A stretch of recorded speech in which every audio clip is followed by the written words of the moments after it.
I've done a video on chakras and men last week, and I hope everybody watched that video. So if you haven't watched that video, it's on my YouTube channel. It's a 10-minute video, and it's how to review your love life in through the perspective of the man and the male influence you have had in your life, to see where you have deficiencies, where you have wounds, where you need to work on your energy. If you guys don't know the chakra system, it's a 7 energy center system that starts at the base of your spine and ends with the crown chakra at the head. I won't bore you with it because there's tons of information on it, but I find this perspective unique to analyze basically each part of your life through this prism.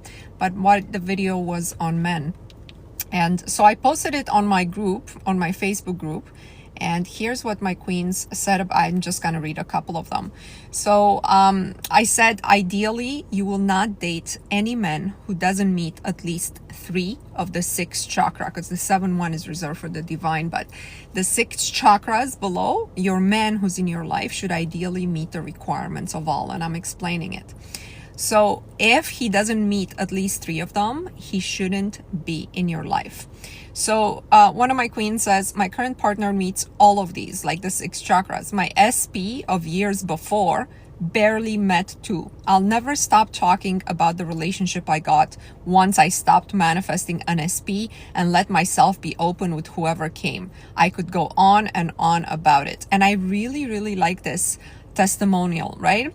Because we think as we're doing this work, what we're going to attract is that which we want in the moment that we're hurt.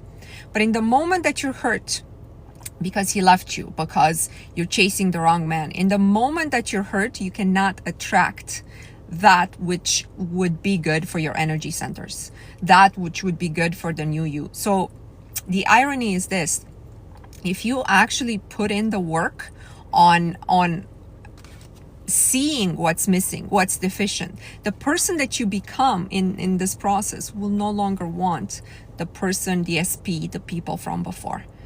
That's the irony of things, right? So she's saying, I cannot stop talking about it, about the relationship I got once I stopped manifesting the SP that I was thinking, I wanted to manifest. So she came to my work actually to manifest her SP. And because here I teach about how to think differently about it, she met a man who's actually taking care of her and all of her needs in her case. And it's so beautiful, right? Because when she's looking back right now, she's like, the person that I wanted, like I wanted so little. The person that I wanted didn't even meet like 2 of my 6 chakras, didn't take care of me, didn't this, but I wanted him. Because these wants that we have are from the ego, and the ego doesn't know better. The ego is not our spirit, it's not our will, it's just the ego. So I want you guys to think about this. Watch the video. The video is called 7 Chakras and Men, and it's on my YouTube channel.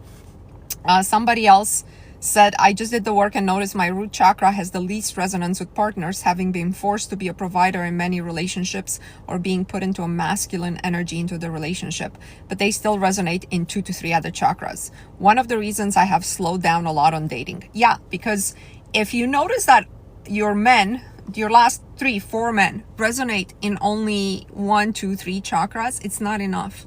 That's why those relationships didn't work out. It's simply not enough, right? Like the relationship's not going to work out, especially if it's not being met, in my opinion, in the first chakra, which is our sense of having our basic physical needs met. And by physical needs, I mean food and shelter. If that's not being met, it's very difficult to, let's say, go to your 6th chakra and admire a man. Yeah, sure, you can admire a man from a distance, but to have him in your life, you cannot admire him if you're going to be the one paying the bills. Do you see what I mean? So it's kind of an oxymoron there, that you could ever find like a 6th or 5th chakra man that doesn't meet your 1st and 2nd chakra man. Okay, I don't want to spend too much time talking about this. This week we have the new moon. The new moon is the only ritual we have in our group. I made a mistake. I put on the group that it's on Wednesday, but when I looked at the calendar, I was looking at October, and October had it on a Wednesday. It's actually this coming Friday. So what we do for every new moon is we meditate together at the same time if possible. And we set a certain intention that's beneficial to all of us, and we renew ourselves with every new moon. So my work is cyclical. Like, we do the work, we start with the new moon, we basically work on ourselves for the whole month in the areas that are most aligned with the group, whatever comes out of this work. And then we feel renewed on the new moon, and we say we proceed further as the new us, the new and improved us. All right. So that's going to happen on Friday. I'll clarify that in the group. Saturday, we have our group coaching in my group. And in the group coaching, I make a thread where you can ask your personal questions. And this is an acknowledgement that not everybody can afford a private session. So I just want as much as possible for anybody who's in my group to help you with your personal life. Guys, scammers, I have to mention every single live, I have scammers. Every creator has scammers. And the way I deal with that is I never message anyone ever. Okay, if you guys need me, you have to message me. If you get a message from me randomly out of even my clients, I don't message. You have to initiate contact with me. That's the only way we keep this work pretty pure. All right. What else came out of last week? Okay, your ask. So there's a few people who purchased the 60-day challenge in the last week. And I noticed that when people, I have a section there that says, let me know what you're manifesting so I can agree to it. And this agreement creates into the formless substance. It's even in the Bible, when 2 or more people come together and agree on something, it shall be done. So, people leave there what they're manifesting. But what I notice in this, they're also telling the how. I want you guys to pay very close attention. When you have a manifestation that you want to bring forward, you cannot tell the universe, God, the how. You cannot. If you tell the how, like, so for example, I had one this week that says, I want $6 million to open a shelter, etc. Right? So you can't tell the universe you want $6 million to open a shelter. That's the way it comes down to it. You have to decide if you want $6 million, and then you'll figure out what you do with it, or if you want to open a shelter. There's so many ways the universe can help you open a shelter, or manage a shelter, or have donations from the richest people in this world once you have the shelter, right? Based on you, based on your personality, based on what you project forward. So if you increase yourself, you can present yourself differently in the world and ask the world for a shelter and ask the universe for provision for this shelter. That's how you have to think about it. But what you guys want to do is you want to stay in that safety zone. Oh, if I got $10 million, I would help the poor.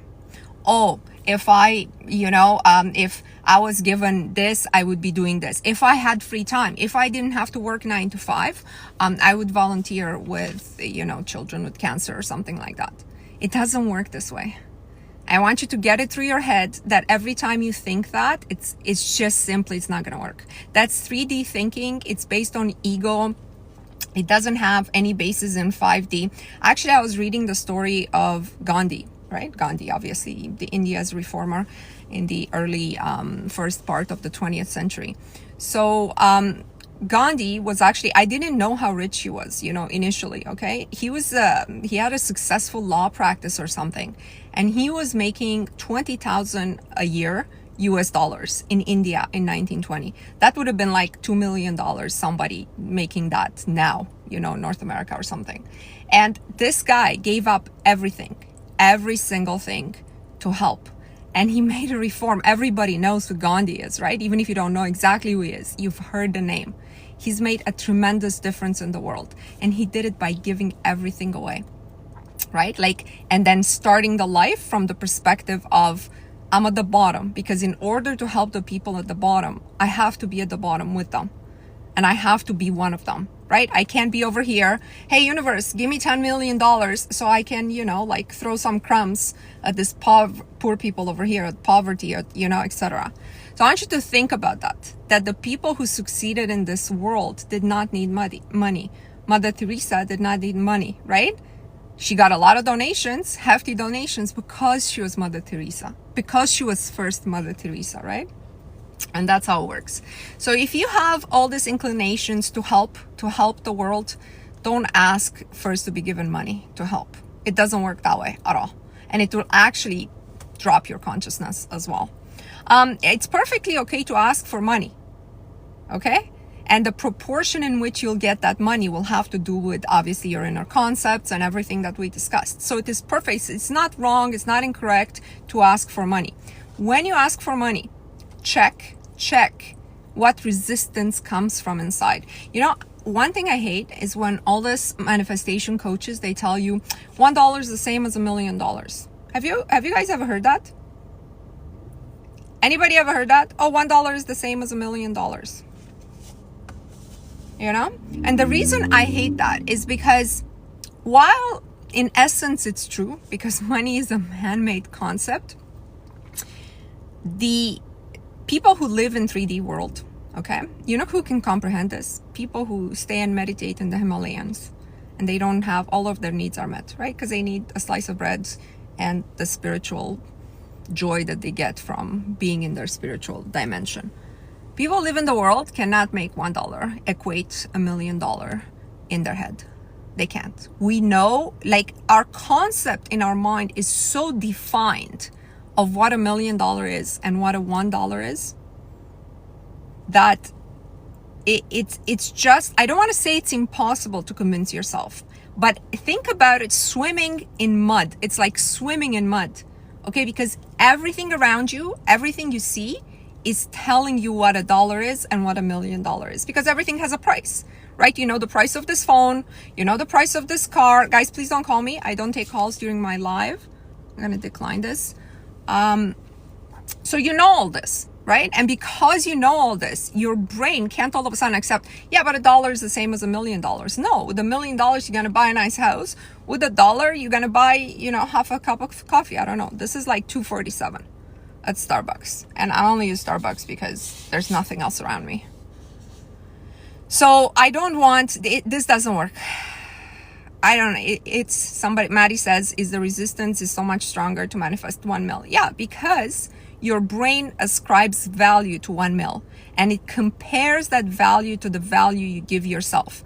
Either your skill set, either it gives value to the probability of winning the lottery, right? So your brain scales, it's constantly comparing. So is Maddie worth $1 million in revenue? No, right? Most people, I'm not saying you're not, Maddie, okay? But most people's subconscious will reconcile with no. Okay, can Maddie win $1 million in the lottery? Well, maybe, okay, but what's the probability of that? 1 in a billion or whatever it is. Do you see what I mean? This is why it's hard. It's hard. So I want you to drop all this. You know, trying to convince yourself $1 is the same as $1 million. It's not going to work. And in my opinion, it's not going to work. Is it true that to God it makes no difference? The limitation is only in my mind. Well, there's no money concept in the mind of God, right? Money is a creation of humans. God didn't make this world with money. We decided to trade with money only because it is easier to trade with money than for me to trade you, 100 sheep for a house, for building my house. That's the only thing. So money became just a convenient way to exchange. By the way, I did a live on understanding money and how money works. It's about 2 weeks old or something like this. You'll find it on my YouTube channel under the title, something like that, to understand money. It's very important you understand what money really is, so you can think of it correctly. If you were to manifest, I would say, I want you guys to manifest a lifestyle, a specific goal, and not money to do it. Not money to do it. Listen, I've done all the stuff that I'm telling you guys to do, okay? I've done all of them. I've done the ASP, I've done the money, I've done the career, I've done the body, I've done all of this. Okay, my testimonial is my life, right? And the way I live my life. I've dropped the 9 to 5, I've done all this. But nothing came to me first before, do you know what I mean? Like, it's not like, oh, somebody gave me $1 million and said, Mona, now you can stop working. And it didn't work like that. It didn't work. It's not, first you have to jump and then the net appears. But if you're sincere in the jump, if you're insincere in the jump, if you're saying, I'm going to jump because Mona jumped, so I'm going to jump too, that's not going to work. You got to be sincere from inside of you. This is why you have to really know yourself, where you're at and where you want to be and what is that distance. There's a business book I read years ago and it was called, I'm only left with the title. It was called, You Can't Get There from Here. You can't get there from here, okay? There's intermediate steps that you need to take to get here. From here, you cannot get here on a straight line. Does that make sense? Does that make sense for everybody? Okay, so in order to know yourself, in order to get where you want to go, you have to first know yourself. Now, last live, I brought a book, and I think I like that because a few people are like, I'm going to read that, sounds so interesting. So every live, I'm going to bring a book. Okay, today I brought this classic. Everybody has to read this book. The Power of Your Subconscious Mind by Dr. Joseph Murphy.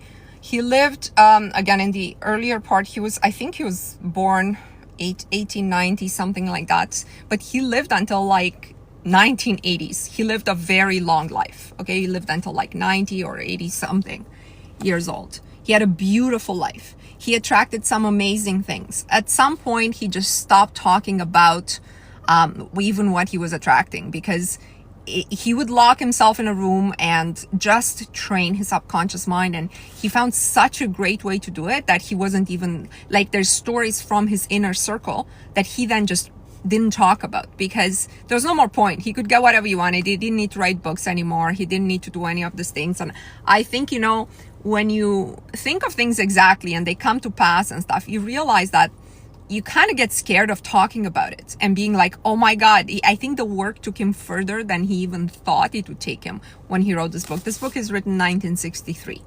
So, he lived at least another 25 years after that. So this is his most prominent work. It's easy, accessible for anybody. All my books, I highlight and make notes. Okay, this is how you should read books, because you can't just read books and be like, oh yeah, this makes sense. But then if you don't write it down, or if you don't highlight, if you don't go over it again, that information will not be retained in your mind. Okay. Yeah, you read it many times, Annie, and you're listening to the audio. Yeah. So I just want to talk about how it relates to the video that I've done on the subconscious. If you guys haven't seen it, I explained to you, it was also done within the last week, that the subconscious is not something that you have, there's something that you're in.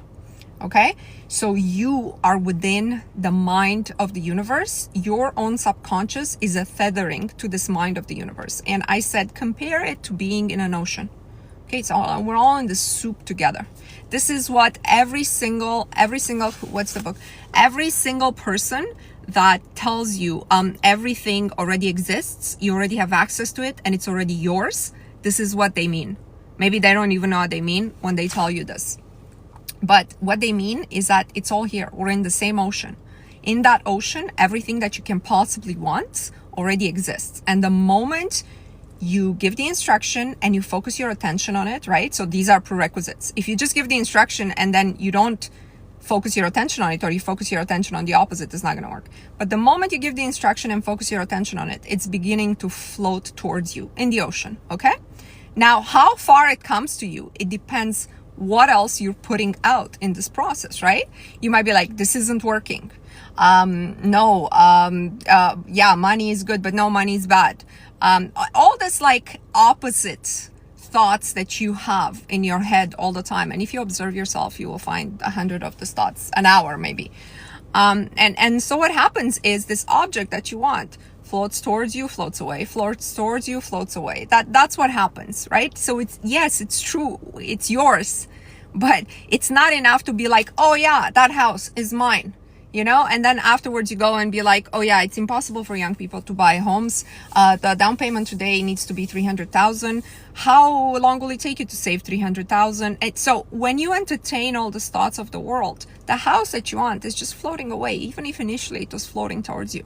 Now, if it gets actually to a point where it's close to you, what's it going to encounter first is your limiting beliefs, right? Because the limiting beliefs, where are they? So Dr. Joseph Murphy links the subconscious to this idea of a darkened room. Okay, but it's the same idea. The idea is you're in it. You're in this dark room.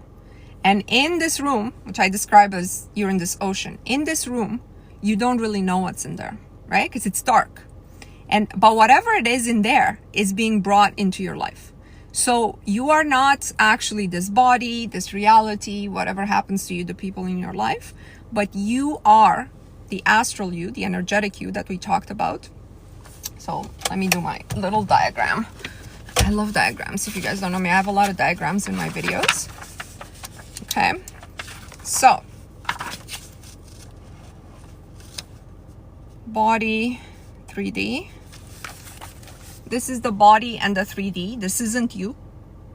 I'll do a video on this with more description. And this is your astral. This is you. You are here. And what is this? What he calls, Dr. Joseph Murphy calls this the darkened room. Darkened room. And this is thoughts, beliefs, limitations. Okay. Thoughts, beliefs, limitations, your imagination, your visualization, all of this is you. I want you really, like, if you're serious about your mindset, if you're serious about bringing forth your ideal life, you got to understand that you are not your body in 3D and you are this. You actually are this. Okay? And what happens to all of this? Okay? They're all collapsing sooner or later at some point into your 3D reality as facts, as happenings, as the people that you meet, as the things that happen to your body, etc. So I want everybody to be very, very clear, right? Everybody's saying it in different ways. Dr. Joseph Murphy, again, he says it's this dark room you have to shed light on, you have to understand what's in there, and you have to reprogram it. And this book, the reason I like it is because it gives like all sorts of techniques around how to do it. But I'm going to tell you something. The reason I created the 60-day challenge in my bio, which was inspired work that I said before from Dr. Joe Dispenza's meditation that I got. But here's the thing. The reason, what it is, it's really a discipline.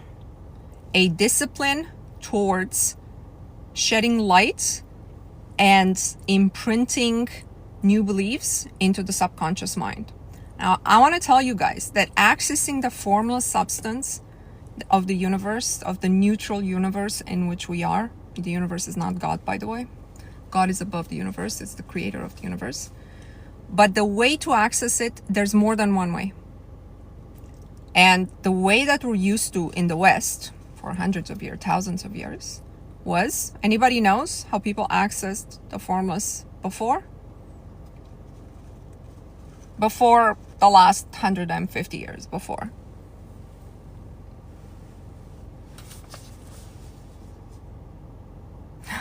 Thank you, Sarah. No compliments necessary. Prayer. Yeah. It was through devotional fervor. Devotional fervor, right? Religious. But it was through devotion. You can access, so there's God, there is the formless substance, and there's us. Us, we can access it this way, straight into it, via disciplined practice. This is what they do in the East, Eastern cultures. And for us in the West, we used to access it from the other way, from devotional fervor to God inside the formless substance, right? And then God would manifest things for us. You can do it both ways. Ritual, no. Ritual has to do with something else. But if you mean a discipline around the ritual, then yes. So in the East, how they do it? How do they do it even now in India? And, they do it via this discipline. It's a yoga discipline, breath work. All of these things have nothing to do with the Western religions, right? They come from the East. And that's another way to access it. You just access it this way. And no way is better than the other way. Like I'm saying this is how, like you need a way to access. You can't just conduct your life in 3D normally, randomly, the way you do it, your 9 to 5, and then be like, yes, I'm thinking of a 4-bedroom house and it's just here. You gotta have one of these two ways to access the formless substance. Gosh, it's getting too hot in this car. 1 second. And I have to leave the car on because I'm charging my phone. I don't have enough battery. So the 60-day challenge, for anybody who's doing it, that's what it is. It's a discipline around organizing your thoughts. Not to mention that you're part of a group and you're setting your intention louder, right? Because a group of people together setting the same intention is louder, right? So I want you guys to understand that unless you have either a disciplined practice like that you do every single day, you gotta have this devotion, a practice of devotion, and surrender your life to God. One of these two ways is going to work. But you have to have one. In the West, here, in the way I teach a lot about discipline because, unfortunately, we weren't taught to bring ourselves to that level of devotion anymore. And even if you're like, oh, but it's easier, I'm just going to pray to God, unless you're sincere about it, unless you understand your relationship with God a certain way, it's also not going to work. So you decide what is right for you and do it there. But in either case, you need to go in that room, the dark room, the subconscious, and see what's in there. See what's in there. So I did another video this week that, I don't know, I was looking, like I was scrolling, okay? And I come up on this, my feed, by the way, my algorithm is so perfect. It's only stuff I'm interested in. This is no garbage. Because if you just watch videos that improve you, then this algorithm is really good. It's just like life. It's exactly like life, right? You guys heard that. Life is like a TikTok algorithm. You got to tend to your thoughts. You got to tend to what you're watching, what you're paying attention, and then it will slowly return to you only what is beneficial for you or what you're interested in. So I come upon this post and it said, talking to the audience, tell me a quote that you read or you heard and it stuck with you for the rest of your life, right? Like it was always in your mind after. And one of them was, sometimes you can do everything right and still lose. That isn't weakness, that is life. Or sometimes you can make no mistakes and still lose. And that isn't weakness, that is life. So I read that, and immediately, because right now I'm so programmed to recognize programs. Okay, I'm programmed to recognize programs. A quote or something someone says that stuck with you is a program in your mind. I want you to understand that. If you couldn't, something you read once, you couldn't forget, whether it's negative or positive, that's a program in your mind. It exists there. It's unfolding a part of your life. And so once you start examining what's in there, so think about this. They're not giving you this statement on the positive, because on the positive is also true, right? The exact opposite of this is also true. You can make many mistakes and still win, right? But the quote is, you can do everything right and still lose. Sure, it's possible, because it's the randomness of life. But the opposite is also possible, isn't it? Right? The opposite is like, I can make as many mistakes that I want because I'm going to bounce back every single time, and in the end, I'm still going to win. How about thinking it that way? But what's in your mind? The negative. And then they say that's life. I hate this expression. It's very, very used in North America. Anything that happens, anything bad that happens, oh, that's life. What are you going to do? That's life. Oh, you had an accident. My God, that's life. Life's like that. Life's like that. And so your mind gets programmed to understand in your subconscious. Every time you hear that's life, watch for it. It's something negative. It's something negative. And your mind begins to understand that, yeah, that's life. So that's going to happen to me. So there's something in it that is going to unfold in my life. Remember, your subconscious absorbs everything. It doesn't have capacity for reason. You heard that before, right? It really doesn't. It's just an absorption mode, and it's just there to be like, your conscious mind is tapping into your subconscious and it's being, what are we unfolding today? What's the instruction now? And if you're not in charge, and who is you? Not the body and reality. If you're just in the body and reality, it's a problem, because your subconscious is going like, it's going to be like, this guy is not in control right now. He's just living his life. So let's unfold something that's in this darkened room. You understand? Guys, please don't call me. How to manifest a certain weight. I've done it. You can go through my playlist, Manifest Body. Let's see. I want for everybody who's doing the work to understand something. To the person that you are today, only things similar to your past can happen. And the moment you start changing something, you will see changes. But if you don't change something, more of yesterday unfolds. I hope everybody's convinced of this so far. And everybody anyways who's coming to this work and is willing to work on themselves, they understand this. They understand this because that's why they're willing. They're like, okay, enough is enough. I'm now going to do the work. What is possible for the most ideal version of you is something incredible. But only you can bring yourself to the ideal version of you. Of course, you can, other people help you along the way, right? The authors of great books, your therapist, your coach, your guru, your priest, whoever. You should have a support system along the way. But only you can bring yourself to the ideal version of you. There's an ideal version of all of us. A physical ideal, a mental ideal, an emotional ideal, and a spiritual ideal. And you'll begin to see the changes that once you make these changes in the energy structure, even your spirit will, it's not that the spirit craves something else because it's always craved a certain thing for you, is that it will be louder. What the spirit wants will be louder. Anybody who's done the work, this is why a lot of people start this work, they can't stand their relationship anymore. They can't stand their 9 to 5 anymore. They can't, but it gets to the point where it's intolerable. One more day in that office is intolerable. You're sensing the dissonance between the spirit because there's no more noise here, right? Like as you're quieting this and spirit is saying more, you are meant for this X and Y. Right? You can't execute in 3D in the smaller circle. You can't execute the same tasks as before. Has this happened to anybody? I think I'm talking too much and I haven't monitored the comment.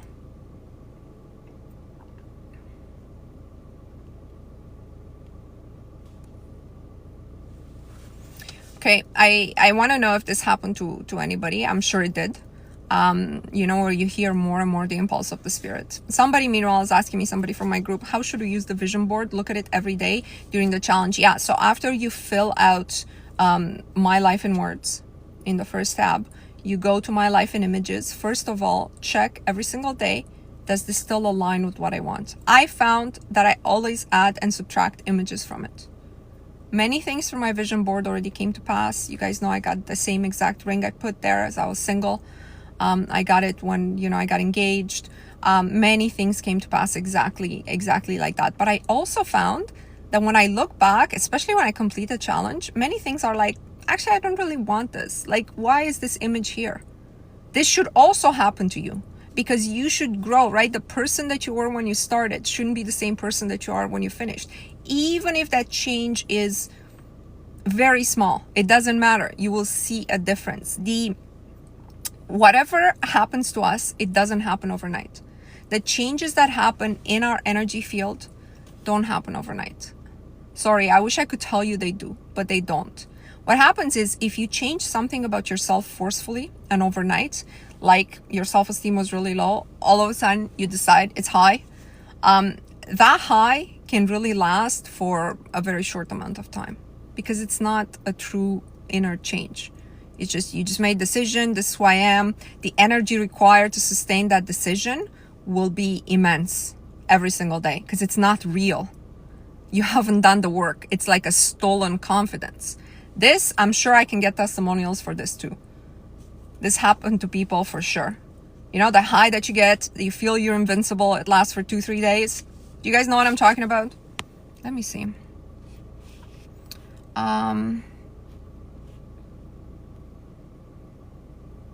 See? Somebody's saying about my previous question, I'm there now, I can't stand my job anymore. Yeah, this will happen. I'm warning you guys. The things that will need to be destroyed from your existing structure may be several things.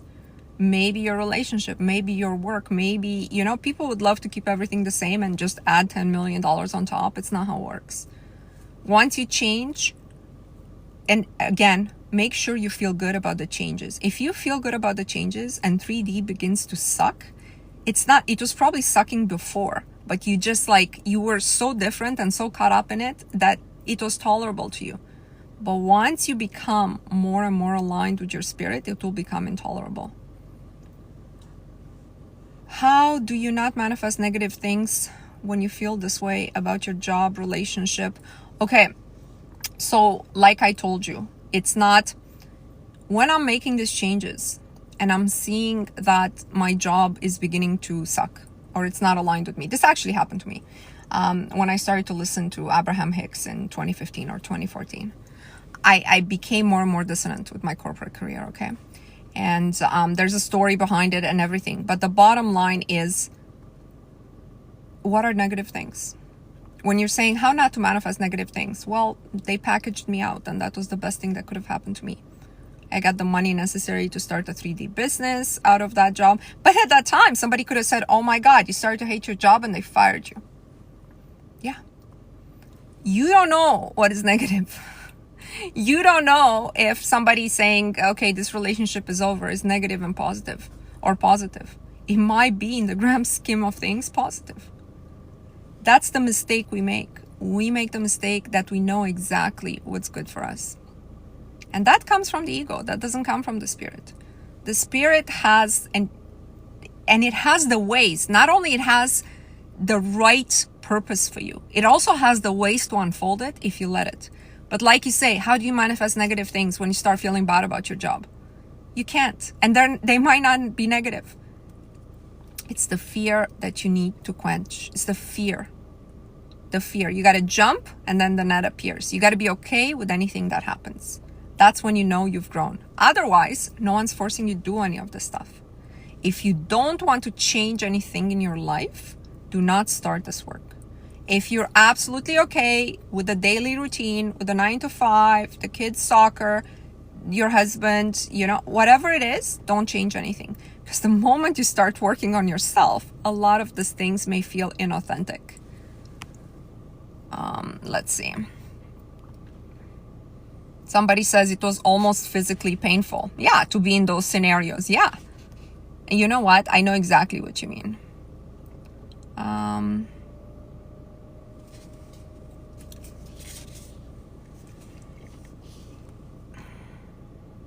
Why am I always in my car?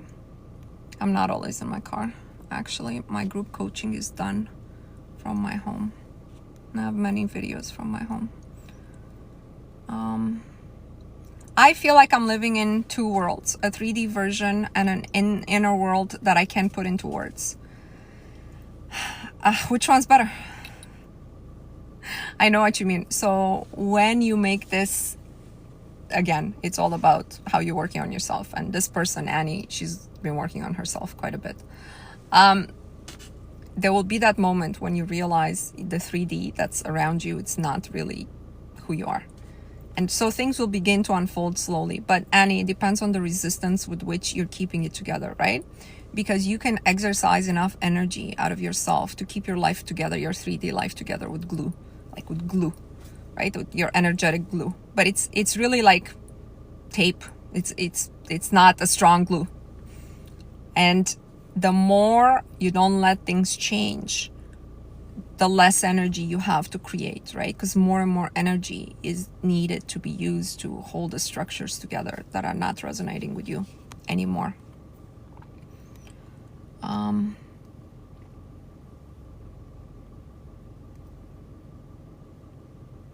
What about a lost love from the past? What about it? Let's see what else I wanted to talk to you about. I make notes for this lives, by the way, based on what happens during the week, the comments that I get, the questions that I get from you, and what I feel the impulse to tell you. If you're on this live, you probably meant to hear it. I want to tell you that you never really reach anything because the human mind is in continual state of flux, right? Just like the world around us. It changes all the time. And so when you have an idea to implement something, which I call inspired action, once you've set a goal, you got to implement it right away. You can't postpone it. You can't procrastinate on that. Why? Because let's say you had the impulse to write to somebody or connect with somebody from like a business contact from the past, or reach out on LinkedIn or something. And you say, oh yeah, I'll do it tomorrow. Tomorrow you forget, you remember 2 weeks later. In these 2 weeks that have passed, it's no longer inspired action.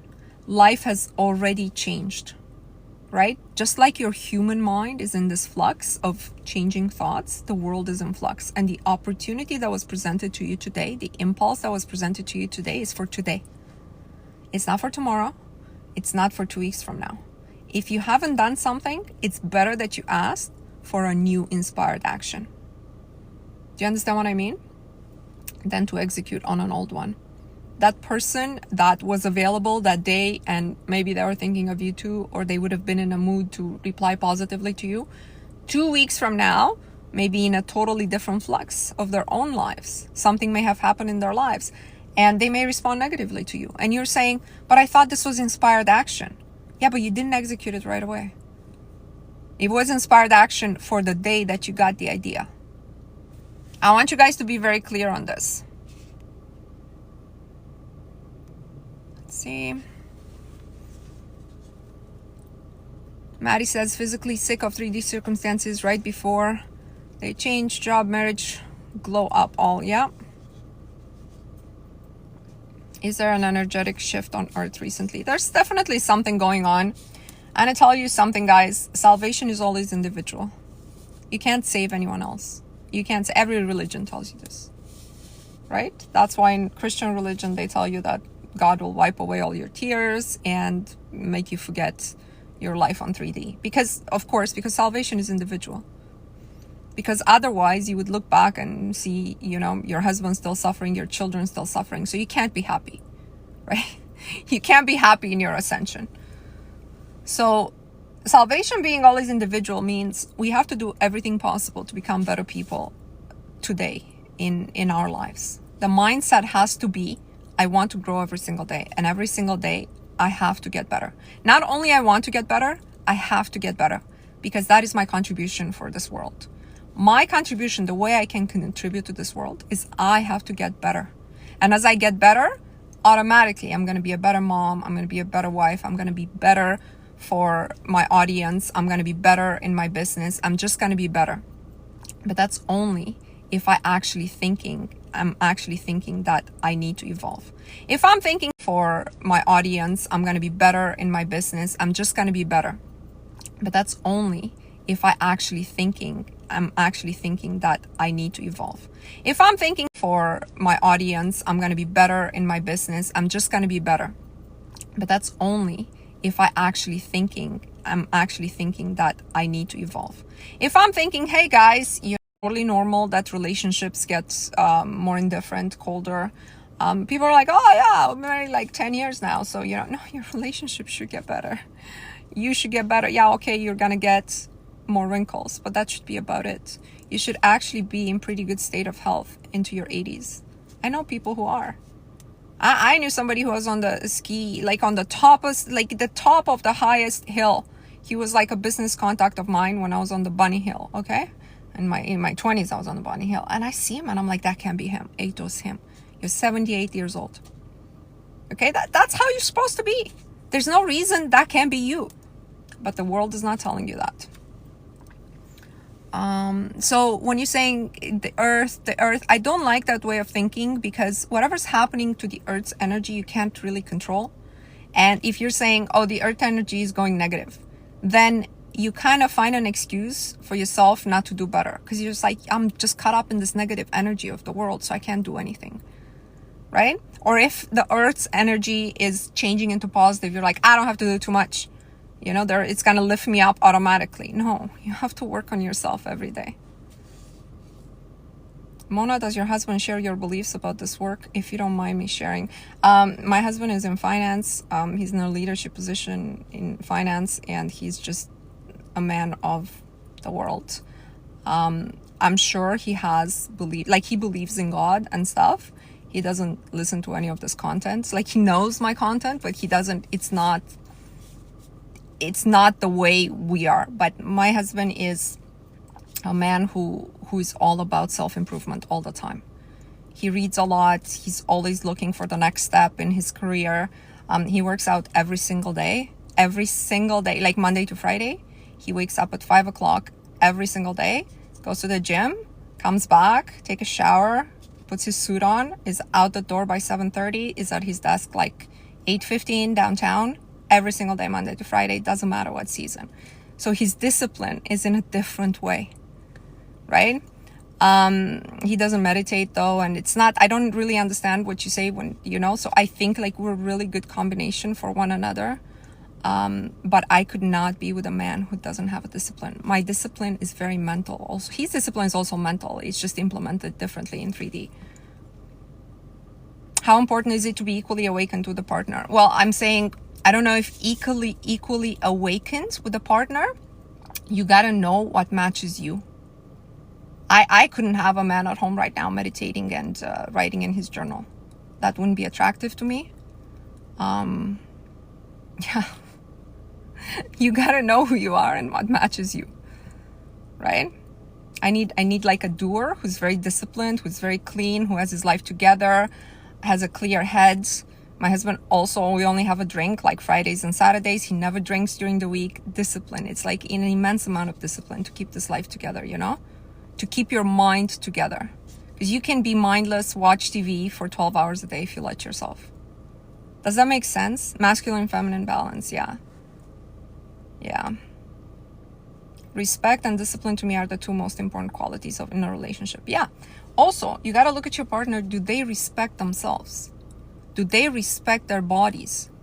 Do they respect their families? That's a completely different conversation. Like, it's just, you know, somebody asked me, it's like, oh, you know, like you look for a guy with money and stuff like this. I'm going to tell you something, guys. I always looked for a guy who's extremely intelligent, ambitious, disciplined, confident, who doesn't have any vices. And guys who are intelligent, smart, disciplined, leaders, confident, who don't have any vices, will have money. But these are the qualities I'm looking for. These guys will automatically be promoted in the system that we work in. Because you can't not succeed when you have all of those, right? You can't. So if you're looking for the right inner qualities in a man, right? Because most of my audience is female. He's automatically going to be successful. Annie says it's more attractive for him to be a doer, as long as he's open to my wild thoughts. Yeah. And also, you know, to tell you the truth, I don't believe in this thing that your spouse has to be your best friend. This has never happened in history before.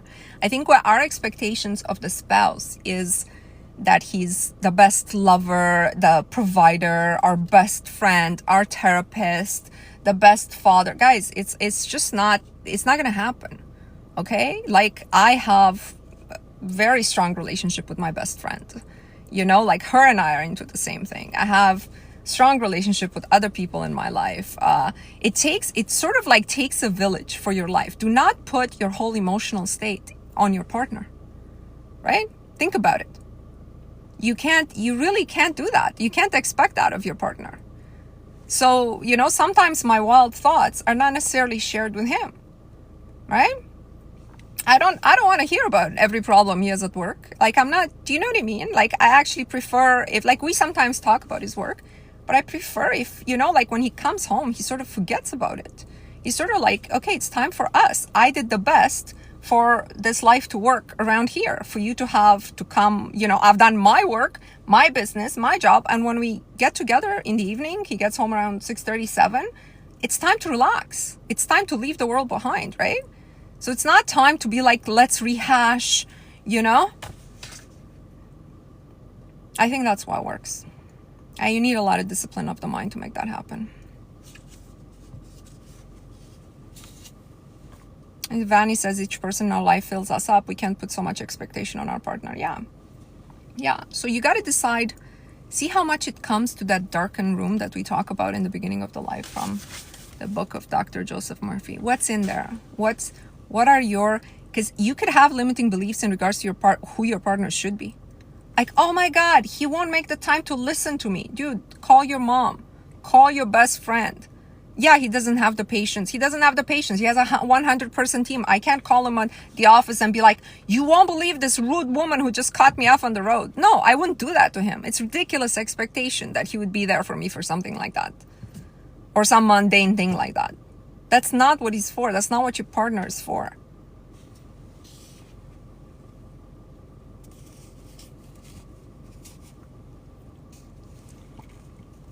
How could you get that discipline of mind if you don't have it? You have to work on yourself. You have to start small. Thank you. You have to start small. You have to start the discipline of mind. So first of all, what I told you guys, when I asked you guys to fast with me 1 day a week, 1 day a month for new moon, I want to know how many people do it. Okay? And then you come like, how do you get discipline of mind? What discipline of mind you want? Please don't call me, guys. What discipline of mind you want when you can't even discipline your body? Body is the easiest thing to discipline. I'm not going to feed you today because I just decided that. Or I'm just going to skip this meal. Okay? But now you want to discipline your mind while your body is using that energy to digest. It's exhausted. You ate too much. Not only that you eat all the time, so it's digesting all the time, you also eat too much of the wrong things. I told you guys, digestion requires a lot of energy.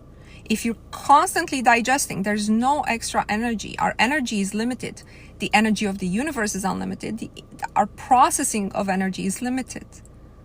So once you tell me, take this new moon, it's this Friday, fast the whole day, come back and ask me the same question. You can't fast, you're not ready to train your mind. You can't skip one meal.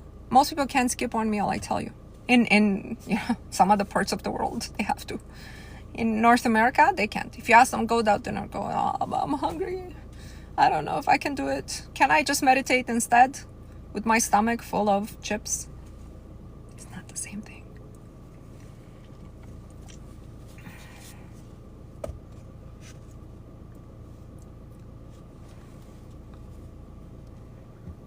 Thank you, guys. Thank you for all the compliments.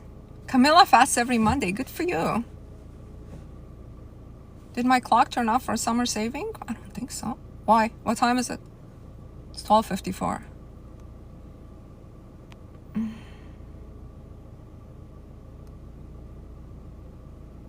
All right. So I think that's all I had for today, unless I'm going to make a video on the structure again with the diagram. I want you guys to watch it. I want you guys to watch the video on the chakras and men, which is on my YouTube. It's a 10-minute video, and do the work. So all these videos are not for entertainment. They're for you to take it back and relate it to your own life. So when I did that chakras and men, take a pen and paper, draw it out and be like, this man was influential to my root chakra. This man was influential to my sacral chakra. And then you can decide what kind of influence did they have. Was it positive or negative? This man was influential to my heart chakra. And is my current partner meeting more than 3 chakras? They should meet all 6. The 7 is for God again.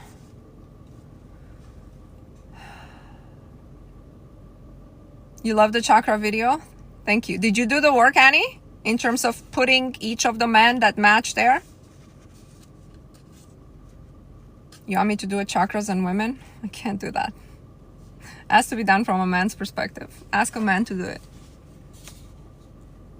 I mean, I probably could do it, but it would be theoretical. See, everything that I share with women, it's actually things I have experienced. So it's totally different. You did the work, huh? Yeah, it's very eye-opening to see how each man related to each of your chakras. See where you feel most insecure in which chakra. Those men did the most damage in those chakras, and then so on. Remember, one way to get over things, the best way is, one more time, for the people at least in my group, what's the best way to move on from the past? The past and the future exist only in a state of information. Past, future. Which information are you accessing right now? What's the best way to move on from the past? I told you guys many times. Anybody? Everybody in my group knows this. Somebody should answer.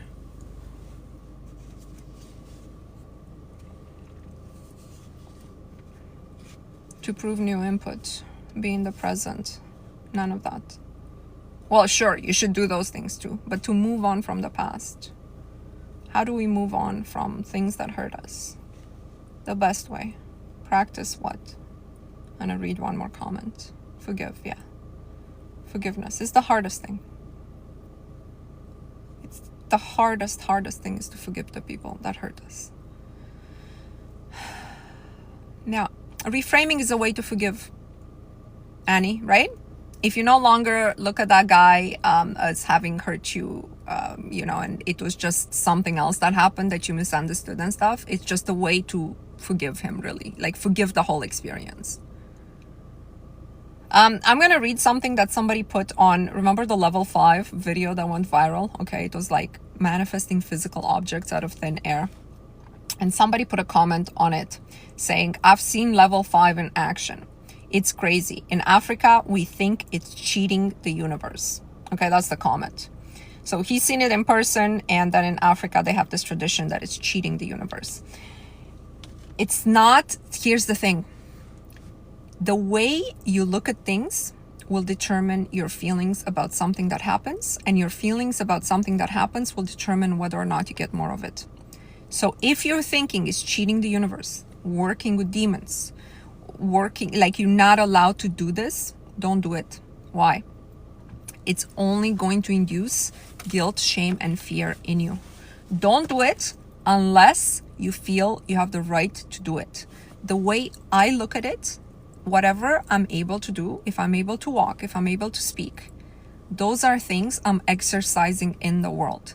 If I have an ability to align my thoughts with a specific goal that hurts nobody, that takes nothing from nobody, then I have the right to exercise that ability. I'm not cheating the universe. I simply understood the law of the universe, and I'm simply exercising my ability. See how different that is than, we do a ritual and we're cheating the universe? Let's think about this.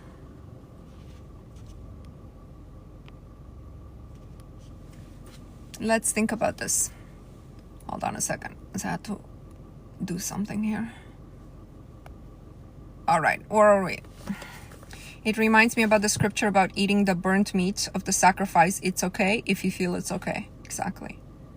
The world returns to you only yes to every single belief. Every single belief you have is yes and will manifest in your life. Okay? You believe you shouldn't be doing this. Yes, you shouldn't be doing this. And you're going to get an immediate bucket of guilt and shame dumped on your head. You didn't have the right to do this. And look what happened. You thought ill of somebody and that person passed away. Holy shit. What have you done? You know what you mean? You know what I mean? It's always a yes. You believe it's hard to earn money. Yes, it is. You believe, you're not pretty. Yes, you're not. Everything is a yes. Every single thing is a yes. It's just, you just gotta learn this law and then decide, holy shit, I gotta look into that darkened room. Okay, guys, reread, or just go through some chapters of The Power of Your Subconscious Mind. Every single one of my lives, I'm gonna introduce a book.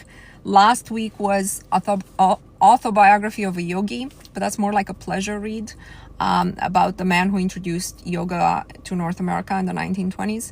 Today, Joseph Murphy, he was actually a contemporary of this guy, coincidentally. They're born around the same time. Joseph Murphy just lived a lot longer. I want you guys to start exploring what's in that room of the subconscious. Explore it. See what's in there. We all start from a different point. Okay? Don't compare yourself to anybody. Don't compare. If your friend was able to manifest her dream partner within 6 months of doing affirmations, it doesn't mean you also will. It may take you 3 months. It may take you longer because you're both starting with different ideas and different baggage in your subconscious. The baggage, unlike the popular belief that it's your body count, the baggage is just the effects of all of your life experience that you let imprint in there. Honestly, the body count, in my opinion, it's not relevant, okay? Because if you manage to move past every single one of that interaction mentally, it doesn't matter. What matters is residually what it's left behind in the structure. That's where you need to clear. And the best way to clear that is to forgive. Forgive yourself for making those mistakes if they were mistakes. Forgive yourself. You just didn't know any better at the time. You're a different person now. Let go. Let go. Clear. Be part of our group. Definitely think of us at least on Friday during the new moon. Listen to some of my old lives. They're on YouTube for free. I really want to contribute to the world, and this is my way. All right, I do the 369. I am a winner tapping. It takes about 30 seconds, and that's the end of my life. If you want to do it with us, one breath.